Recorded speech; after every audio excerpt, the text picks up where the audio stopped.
शहर रत्नपुर में ठंडी रातें जल्दी दस्तक देने लगती थीं। नवंबर का महीना था, लेकिन रात की खामोशी में एक ऐसा सन्नाटा भरा हुआ था जो सामान्य नहीं लगता था। उसी शहर की नई नियुक्त डीएम अनन्या राजपूत अपने कठोर स्वभाव और ईमानदार कार्यशैली के लिए जानी जाती थीं। केवल 2 महीने पहले उन्होंने इस जिले की कमान संभाली थी और इतने कम समय में ही उन्होंने कई विभागों को हिलाकर रख दिया था। रतनपुर की शामें देखने में तो शांत लगती थीं, लेकिन अंदर ही अंदर कई जगहों पर भ्रष्टाचार, डर और सत्ता का दुरुपयोग चल रहा था। इंस्पेक्टर रणवीर ठाकुर इसी सिस्टम का एक पुराना हिस्सा था।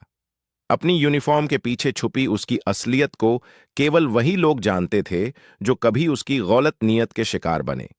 शराब उसका रोज का साथी थी और सत्ता का नशा उससे भी बड़ा नशा था।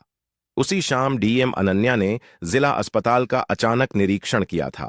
वहां उन्हें कई खामियां मिलीं, घूसखोरी, लापरवाही और कागजों पर झूठे डेटा। उन्होंने बिना देर किए 4 कर्मचारियों को सस्पेंड किया और अस्पताल प्रशासन को चेतावनी दी कि पूरा विभाग जांच के दायरे में आएगा। उनके निकले सिर्फ 1 घंटा हुआ था कि ये खबर पुलिस स्टेशन पहुंची, जहां इंस्पेक्टर रणवीर भी मौजूद था। सामान्य दिनों में वह इसे हल्के में लेता, लेकिन आज वह पहले से ही शराब के नशे में था। उसके मन में डीएम के प्रति एक अजीब सा गुस्सा भरा हुआ था, जैसे कोई उसकी ताकत को चुनौती दे रहा हो। रात के लगभग 10:30 बजे जब डीएम ऑफिस से घर लौट रही थीं, तभी उनके सरकारी वाहन का टायर रास्ते में खराब हो गया। उनका ड्राइवर भी एक जरूरी सामान लेने बाजार की तरफ चला गया था, इसलिए गाड़ी सड़क किनारे खड़ी थी और कुछ समय तक उन्हें वहीं इंतजार करना पड़ा। यह जगह थोड़ी सुनसान थी, न ज्यादा रोशनी, न ज्यादा लोगों का आना जाना। ठीक उसी समय दूर से एक पुलिस जीप आती दिखाई दी। इसमें इंस्पेक्टर रणवीर बैठा था। उसके साथी कांस्टेबल उसे समझाते रहे कि वह ज्यादा न पिए और गाड़ी दूसरे को चलाने दे, पर नशे में धुत रणवीर की आंखों में वही पुराना घमंड छाया था। जीप डीएम की गाड़ी के सामने आकर रुकी। रणवीर ने धुंधली नजरों से बाहर खड़ी अनन्या को देखा। ये अंधेरी सड़क, देर रात खड़ी एक अकेली औरत। उसने बिना सोचे बिना समझे बस एक गलत अनुमान लगा लिया। वह समझ ही नहीं पाया कि ये रतनपुर की डीएम खड़ी है। उसके अंदर का नशा, सत्ता का घमंड और गलत मानसिकता एक साथ जाग चुकी थी। उसने सोचा कि वह एक आम औरत है जिसे वह आसानी से दबा सकता है। इंसान की पहचान छिपते ही अक्सर सामने वाले की असल सोच खुलकर सामने आ जाती है। उस रात रणवीर की असलियत भी बेनकाब होने वाली थी। अनन्या ने दूरी बनाकर खड़े रहना ही ठीक समझा। अकेली सुनसान सड़क पर सामने शराब में डूबा हुआ एक अधिकारी, पर उनकी आवाज शांत और संयमित थी। वह चाहती थीं कि वह जाने और मामला यहीं खत्म हो जाए, लेकिन रणवीर के दिमाग में तो कुछ और ही चल रहा था। उसे लगा कि वो डरकर कुछ नहीं बोलेगी और वह अपनी ताकत के नशे में उससे जैसा चाहे वैसा व्यवहार कर सकता है। वह गाड़ी से उतरा और अनन्या के आम कपड़ों को देखकर पूरी तरह गलत फहमी में आ गया। उसके इरादे सही नहीं थे। वह पास आया और उसके कदमों में वही अस्थिरता थी जो नशे में होती है। अनन्या ने पीछे हटते हुए अपनी दूरी बनाए रखी और मानसिक रूप से स्थिति को संभालने की कोशिश की। एक डीएम होने के नाते ताकत उनके पास भी थी, लेकिन इस समय पहचान उजागर करना उन्हें जल्दबाजी लग रही थी। कभी कभी खतरे से निकलने के लिए पहले सामने वाले की नीयत जानना जरूरी होता है। रणवीर ने उनसे पूछा कि वह यहां अकेली क्यों खड़ी है और क्या वह उसके साथ चलना चाहेगी। उसके शब्दों में एक दमघोंटू इरादा साफ महसूस हो रहा था। उसने उन्हें अपने घर चलने का इशारा किया, जैसे वह अपनी पूरी ताकत जमाकर उन्हें मजबूर कर देगा। उसके दिमाग में शायद सिर्फ यह था कि देर रात अकेली महिला को कौन बचाने आएगा। उसे पता ही नहीं था कि जिस औरत को वह आसानी से दबा सकता है, वह उसी जिले की सबसे बड़ी प्रशासनिक अधिकारी है। अनन्या ने शांत रहकर स्थिति को समझा। किसी गलत हरकत का सीधा प्रतिरोध करना कभी कभी परिस्थितियों को और बिगाड़ देता है। सामने वाला शख्स नशे में था, हथियार बंद था और उसके साथ 2 और कांस्टेबल भी थे, लेकिन वे कांस्टेबल रणवीर की हालत देखकर चुप थे, जैसे वे जान चुके थे कि बॉस आज किसी पर भी गुस्सा उतार सकता है। अनन्या का मन अंदर से कांप रहा था। एक डर, एक असुरक्षा, लेकिन साथ ही एक मजबूत निर्णय कि वह इस आदमी को उसके घमंड में टूटने देगी। वह पहचान छुपाए रहीं और स्थिति का निरीक्षण करती रहीं। जब रणवीर ने एक कदम और पास बढ़ाया तो अनन्या ने बेहद नियंत्रित आवाज में उसे कहा कि वह उसके साथ नहीं जाएगी। पर रणवीर ने इस इनकार को चुनौती की तरह लिया। उसने फिर वही इशारा किया, अपने घर आने का। उसके इरादे अब और साफ हो रहे थे और अनन्या समझ चुकी थीं कि यह सामान्य स्थिति नहीं है। अचानक हवा का एक झोंका आया और सड़क किनारे लगी हल्की रोशनी में अनन्या के बैग पर रखा उसका आधिकारिक पास थोड़ा बाहर की ओर चमक गया। रणवीर की नजर उस पर पड़ी। वह पास आया और जब उसने ध्यान से देखा तभी पहली बार उसकी आंखों में झटका डर और हैरानी एक साथ दिखाई दी। नशे में भी वह इतना समझ गया कि उसने बहुत बड़ी गलती कर दी है, लेकिन यह समझना कहानी का अंत नहीं था, बल्कि तूफान की सिर्फ पहली हवा थी। अनन्या ने उस पल कोई हंगामा नहीं किया। उन्होंने बस इतना महसूस किया कि कुछ गलत इरादों की वजह से कई महिलाएं चुप रहती हैं और ऐसे आदमी और घमंड में आ जाते हैं। उस रात उन्होंने फैसला कर लिया, रणवीर की असलियत का पर्दाफाश सिर्फ उन्हें नहीं पूरे सिस्टम को बताना होगा, लेकिन जल्दबाजी में नहीं, उसे उसके कर्मों का सटीक और ठोस जवाब देना होगा। और कहानी यहीं से एक नए मोड़ पर मुड़ने वाली थी। वह रात अभी खत्म नहीं हुई थी। असली खेल तो अगले कुछ घंटों में शुरू होने वाला था। रात गहरी थी, लेकिन हवा में एक बेचैनी तैर रही थी। सड़क पर लगी एक कमजोर स्ट्रीट लाइट कई बार टिमटिमाती, जैसे वह भी इस स्थिति को देखकर डर गई हो। इंस्पेक्टर रणवीर कुछ देर तक स्थिर खड़ा रहा। नशे और सदमे का अजीब मिश्रण उसकी आंखों में साफ दिख रहा था। उसके सामने जो औरत खड़ी थी, जिसे वह एक आम, असहाय महिला समझ रहा था, वह उसके पूरे जिले की मुखिया डीएम अनन्या थी। शुरू में उसे अपनी आंखों पर विश्वास नहीं हुआ। ऐसा कभी नहीं हुआ था कि उसकी सत्ता का नशा किसी दीवार से टकरा जाए। आज वह दीवार नहीं, एक पहाड़ खड़ा था, और वह पहाड़ उसकी अपनी गलती से खड़ा हुआ था। पर नशे में इंसान साफ नहीं सोच पाता। शर्म, डर और बचने की कोशिश ने मिलकर उसके भीतर एक खतरनाक तूफान खड़ा कर दिया। उसने तुरंत अपनी गलत हरकत को छुपाने का प्रयास शुरू किया। कांस्टेबलों को संकेत दिए कि कुछ हुआ ही नहीं, लेकिन कांस्टेबलों के चेहरे पर भी घबराहट थी, क्योंकि उन्होंने अपने अधिकारी की हरकतों को साफ देखा था। वे जानते थे कि अगर बात बढ़ गई तो पूरा विभाग हिल जाएगा। उधर अनन्या ने अपने अंदर उठते डर को नियंत्रित किया। अभी वे कोई कदम उठाना नहीं चाहती थीं। वह स्थिति को समझना, याद रखना और उसे सही समय पर मोड़ना चाहती थीं। वह जानती थीं, इस तरह के अधिकारी सिर्फ एक रात की गलती नहीं करते, यह आदत बन चुकी होती है, और इस आदत का जवाब उन्हें चौक के बीच में पूरे सिस्टम के सामने देना पड़ेगा। रणवीर ने डर छुपाने की कोशिश करते हुए अनन्या से कहा कि वह उन्हें रास्ता दिखा देगा, उन्हें गाड़ी तक छोड़ देगा, लेकिन अनन्या ने केवल दूरी बनाकर खुद को संभाला। उन्होंने कोई हंगामा नहीं किया। उसकी आंखों में देखकर उन्हें पता चल चुका था, यह आदमी अब कुछ भी कर सकता है। नशे में गलती करना एक बात है, उसे छुपाने के लिए कुछ भी कर गुजरना दूसरी। अनन्या धीरे धीरे पीछे हटकर अपनी गाड़ी के पास पहुंची। ड्राइवर वापस आ चुका था और दूर से स्थिति को देखकर चिंतित था। जैसे ही वह पहुंचे, अनन्या बिना कुछ कहे गाड़ी में बैठ गईं और ड्राइवर को सिर्फ इतना इशारा किया कि वे निकलें। किसी को चौंकाना, किसी को बताना अभी उद्देश्य नहीं था। तूफान को घेरने के लिए पहले उसकी दिशा समझना जरूरी था। गाड़ी आगे बढ़ती गई, लेकिन उनकी आंखें उसी एक पल की ओर बार बार लौट रही थीं, जब रणवीर ने उन्हें आम औरत समझकर गलत इरादा रखा था। उस रात अनन्या ने महसूस किया कि पद और ताकत से ज्यादा जरूरी है इंसान का इरादा। अगर इरादा गंदा हो तो वो किसी को भी निशाना बना सकता है, डीएम को भी और एक सामान्य लड़की को भी। उनके दिल में हल्का सा डर जरूर बैठा था, पर उससे बड़ा संकल्प उभर रहा था। वे इस मामले को सिर्फ अपनी सुरक्षा तक सीमित नहीं रखेंगी। यह गलती अकेली नहीं थी, बल्कि भीतर छिपी हुई गंदगी का नतीजा थी। इस गंदगी को साफ करना ही जिला चलाने का सही मतलब होगा। गाड़ी घर पहुंची तो रात लगभग 12 बज रही थी। पूरा स्टाफ सो चुका था, लेकिन अनन्या के अंदर का संघर्ष अभी खत्म नहीं हुआ था। वे घर में दाखिल हुईं, बैग एक तरफ रखा और थोड़ी देर तक शांत खड़ी रहीं। धीरे धीरे उन्होंने महसूस किया कि उनका शरीर कांप रहा है, डर नहीं, बल्कि उस गुस्से से जो किसी औरत को कमजोर समझकर किए गए इरादे से पैदा होता है। लेकिन गुस्से में लिए फैसले अक्सर गलत साबित होते हैं, इसलिए उन्होंने खुद को संयमित किया और सोफे पर बैठ गईं। उनका मन बार बार उसी विचार पर अटक रहा था। आखिर कितनी बार ऐसी घटनाएं दबाई जाती हैं, कितनी महिलाएं इस तरह के अधिकारियों के सामने चुप हो जाती हैं। उन्हें समझ आया कि आज अगर वह आवाज नहीं उठाएंगी तो आने वाले सालों में कोई और लड़की इस सड़क पर अकेली खड़ी होगी और कोई और रणवीर उसे गलत समझकर उसके ऊपर ताकत दिखाएगा। रात के अंतिम पहर में उन्होंने एक डायरी निकाली।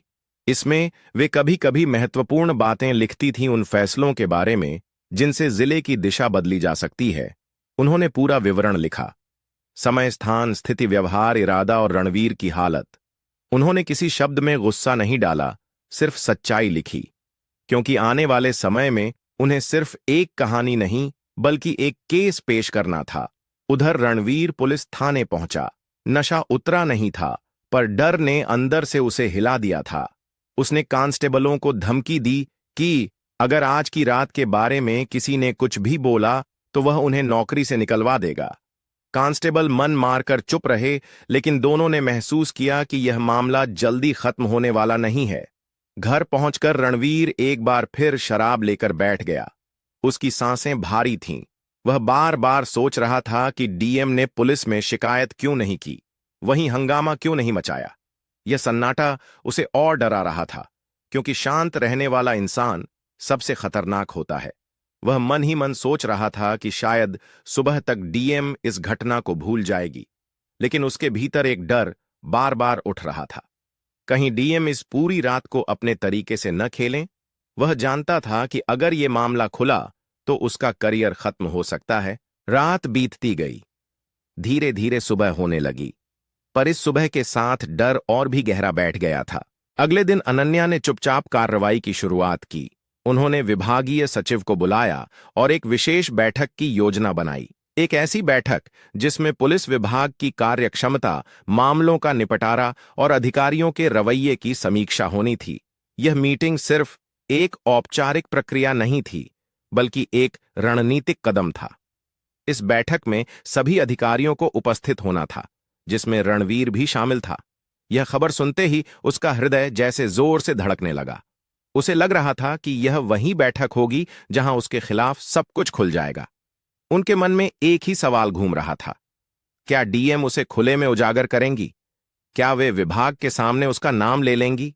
या क्या पहले उसकी सस्पेंशन की घोषणा होगी?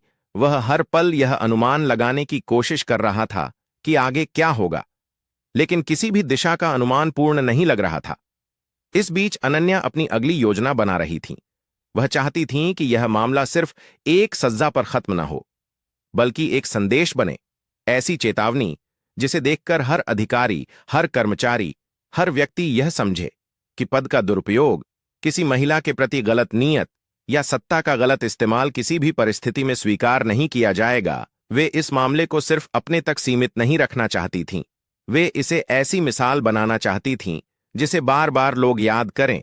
इस सोच के साथ उन्होंने अपने भरोसेमंद अफसरों को बुलाया और उन्हें निर्देश दिए कि यह मीटिंग बेहद सख्त रूप से संचालित की जाए। इसमें किसी भी तरह का लापरवाह रवैया बर्दाश्त न किया जाए। अब वक्त आ गया था। मीटिंग हॉल तैयार था, अधिकारी अंदर आ रहे थे, कुर्सियां भर रही थीं और बीच में वह एक कुर्सी थी जहां रणवीर बैठ चुका था। भारी सांसों के साथ, डरे हुए मन के साथ और टूटते हुए आत्मविश्वास के साथ दरवाजा धीरे से खुला। अनन्या अंदर आईं। सन्नाटा और गहरा हो गया। अब वह पल आने वाला था जब सच सामने रखा जाएगा और गलत को उसकी असलियत प्राप्त होगी।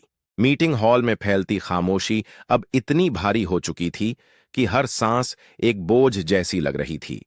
अनन्या अंदर आईं तो सबकी नजरें अनायास ही उनकी ओर उठ गईं। उनका चेहरा शांत था, पर उस शांति में एक ऐसी कठोरता छिपी थी जो किसी तूफान से कम नहीं थी। वह धीरे धीरे अपनी जगह पर जाकर खड़ी हुईं। उन्होंने बैठने का भी संकेत नहीं दिया। पूरे हॉल में एक सख्त अधिकार की उपस्थिति गूंज उठी। सामने बैठा रणवीर खुद को कुर्सी में सिकोड़ता जा रहा था। उसे लग रहा था कि हर नजर उसके आर पार देख रही है। उसकी गलतियां, उसके फैसले और उसका अपराध हर निगाह से होकर गुजर रहा है। अनन्या ने बिना किसी भूमिका के बात शुरू की। आज की बैठक सामान्य समीक्षा का हिस्सा है, उन्होंने कहा, पर यह बैठक इस विभाग के भविष्य से भी जुड़ी है। हॉल में बैठे अधिकारी एक दूसरे को देखने लगे। ऐसे शब्दों का मतलब वे बखूबी समझते थे। अनन्या ने सामने रखी एक मोटी फाइल खोली। यह वही फाइल थी जिसमें दर्ज थीं चुप कर दी गई आवाजें, डर के कारण दबी हुई शिकायतें और एक ऐसा सच जो कई सालों से परतों में छिपा था। उन्होंने पहला पन्ना उठाया। आप सबको पता है कि पुलिस विभाग का काम सिर्फ अपराधियों को पकड़ना नहीं होता। उनकी आवाज सख्त थी, बल्कि लोगों का भरोसा जीतना भी होता है। लेकिन जब हमारी वर्दी ही डर का कारण बन जाए तो व्यवस्था खुद गिरने लगती है। पूरे हॉल में भारी सन्नाटा पसरा था। अनन्या ने दूसरा पन्ना उठाया, वही पन्ना जिसमें उन महिलाओं की गुमनाम शिकायतें थीं। इन शिकायतों को कभी दर्ज नहीं किया गया, कभी महत्व नहीं दिया गया, कभी सुना भी नहीं गया। क्योंकि शिकायत किसके खिलाफ थी? उनका स्वर धीमा था, पर हर शब्द खंजर की तरह। हॉल में बैठे कई अधिकारी असहज होकर करवट बदलने लगे। उनकी नजरें नीचे झुकने लगीं। रणवीर की सांसें और भारी हो गई थीं। उसकी उंगलियां एक दूसरे में उलझकर सफेद पड़ रही थीं। अनन्या ने 1 मिनट की चुप्पी ली, फिर अचानक बरेलापन उनके स्वर में घुल गया। शिकायतें उस अधिकारी के खिलाफ थीं जिसने अपनी वर्दी को हथियार बना लिया, जिसने अपने पद का दुरुपयोग किया और जिसकी हरकतें इस विभाग की गरिमा पर चोट करती हैं। हॉल में बैठा हर व्यक्ति जान चुका था कि बात कहां जा रही है और किसके बारे में जा रही है, पर अनन्या ने फिर भी नाम नहीं लिया। यह उनकी सबसे बड़ी शक्ति थी। वह आरोप लगाकर नहीं, सच दिखाकर न्याय करती थी। उन्होंने धीरे से फाइल बंद की। आज मैं यहां सिर्फ समीक्षा करने नहीं आई हूं, वह बोली। मैं यहां गलत को रोकने आई हूं और यह सुनिश्चित करने कि आगे कोई भी महिला, कोई भी व्यक्ति डर के कारण चुप न रहे। उनकी आंखों में दृढ़ता चमक रही थी, एक ऐसी दृढ़ता जिसने रणवीर के भीतर पहला तीर छोड़ा। उसके कानों में अचानक उस रात की सारी आवाजें गूंजने लगीं। उसका नशा, उसकी हंसी, उसकी धमकी और उनका रुख को कहते हुए पीछे हटना, वह पल जो अब उसका सबसे बड़ा अपराध बन चुका था। फिर अनन्या ने वह कदम लिया जिसकी किसी ने उम्मीद नहीं की थी। उन्होंने धीरे से कहा, रणवीर, तुम्हें उठना होगा। यह पहली बार था जब उनका नाम खुलकर लिया गया। हॉल में मौजूद हर व्यक्ति जैसे जम गया। कुर्सियां चटकने लगीं, हवा भारी हो उठी। रणवीर की आंखें फैल गईं। वह खड़ा होना चाहता था, पर उसके पैर साथ नहीं दे रहे थे। किसी तरह वह उठकर खड़ा हुआ, जैसे कोई अपराधी अदालत में अपने फैसले का इंतजार कर रहा हो। अनन्या की नजरें उससे टकराईं। उस नजर में न गुस्सा था न नफरत, सिर्फ सच की अदम्य कठोरता थी। तुमने कई गलतियां की, वह बोली, लेकिन तुम्हारी सबसे बड़ी गलती यह थी कि तुमने सोचा तुम्हारी गलतियां कभी सामने नहीं आएंगी। रणवीर की आंखें लाल हो गईं, उसके होंठ कांपने लगे। तुमने सोचा कि कोई आवाज उठाने की हिम्मत नहीं करेगा, और तुमने ये भी सोचा कि तुम जैसी वर्दी वाले हमेशा बच जाते हैं। उनका हर शब्द रणवीर की आत्मा को चीर रहा था। लेकिन आज एक आवाज उठी है। हॉल में एक ऐसी गंभीरता छा गई मानो हवा भी सम्मान में खामोश हो गई हो। मैंने तुम्हारे खिलाफ मामला दर्ज किया है, उन्होंने कहा। हॉल में दबी हुई हलचल गूंज उठी। तुम्हारी सस्पेंशन शुरू हो चुकी है। रणवीर के पैरों तले जमीन खिसक गई। वह लड़खड़ा गया, पर खुद को संभाल लिया। उसके चेहरे पर पसीना था, डर था और सबसे ज्यादा गहरी शर्म। लेकिन अनन्या अभी खत्म नहीं हुई थीं। उन्होंने एक दस्तावेज उठाया। यह तुम्हारे द्वारा किए गए सभी कृत्यों की जांच के लिए गठित विशेष समिति का आदेश है। यह सिर्फ तुम्हारी गलती का मामला नहीं, बल्कि इस व्यवस्था की सफाई का पहला कदम है। रणवीर ने सिर झुका लिया। वह हार चुका था, टूट चुका था। फिर हुआ वह जो किसी ने सपने में भी नहीं सोचा था। अनन्या शांत स्वर में बोली, तुम्हें एक मौका मिलेगा। पूरा हॉल चौंक गया। रणवीर भी हैरान होकर ऊपर देखने लगा। उसकी आंखों में आशा की एक बुझती बुझती लौ जल उठी। मौका अपने अपराध को समझने का, उन्होंने कहा। मौका यह देखने का कि तुम्हारे व्यवहार ने कितनी जिंदगियां प्रभावित कीं। उन्होंने एक फाइल सचिव को दी। इस समिति के सामने जाकर हर सवाल का सच सच जवाब देना होगा। भागने की कोशिश की तो कार्रवाई और कठोर होगी। उनके स्वर में न इंसान को तोड़ने की इच्छा थी, न उसे बचाने की। उनके स्वर में न्याय की वह गरिमा थी जो अपराधी को सुधार का अवसर देती है और पीड़ित को सम्मान का। मीटिंग खत्म हो गई। अधिकारी धीरे धीरे बाहर जाने लगे, लेकिन उस दिन मीटिंग हॉल से बाहर सिर्फ लोग नहीं निकले। वह गलतियां निकलीं जो कभी स्वीकार नहीं की गई थीं। वह डर निकला जो वर्षों से चुप था, और वह व्यवस्था निकली जो अब एक नई दिशा में बढ़ने वाली थी। रणवीर कमरे में सबसे आखिर में खड़ा था। लोग उसकी ओर देख रहे थे, कुछ तिरस्कार से, कुछ झुंझलाहट से, कुछ दया से, पर उनमें से किसी की नजरें उसके लिए उतनी भारी नहीं थीं जितनी खुद की नजरें। वह धीरे धीरे बाहर निकला। उसके कदम भारी थे, इतने कि जमीन पर पड़ते ही धड़कनें सुनाई दें। उधर अनन्या अपने केबिन में अकेली बैठी थीं। उनके सामने वही डायरी खुली थी जिसमें उन्होंने उस रात की घटना लिखी थी। उन्होंने धीरे से उस पन्ने को छुआ। अब उसमें डर नहीं था, अब उसमें सिर्फ ताकत थी। वह ताकत जो किसी महिला को, किसी इंसान को, किसी पीड़ित को चुप रहने से रोकती है और सच बोलने की ताकत देती है। अनन्या ने गहरी सांस ली। एक अध्याय खत्म हुआ था, एक नई शुरुआत लिखी जानी थी। उन्होंने डायरी बंद की और बाहर देखने लगीं। सूरज की हल्की किरणें खिड़की से होकर उनके चेहरे पर गिर रही थीं। अगले कुछ दिनों में समिति ने रणवीर से कई सवाल पूछे। वह चुप नहीं रह पाया। पहली बार उसने अपनी गलती को स्वीकार किया।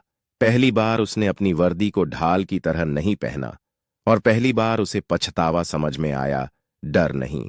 जांच लंबी चली पर निष्पक्ष रही। रणवीर को 1 साल के लिए पद से हटाया गया, सुधार कार्यक्रम में शामिल किया गया, महिलाओं की सुरक्षा संबंधी वर्कशॉप्स में भेजा गया, असली जिम्मेदारियों का एहसास दिलाया गया।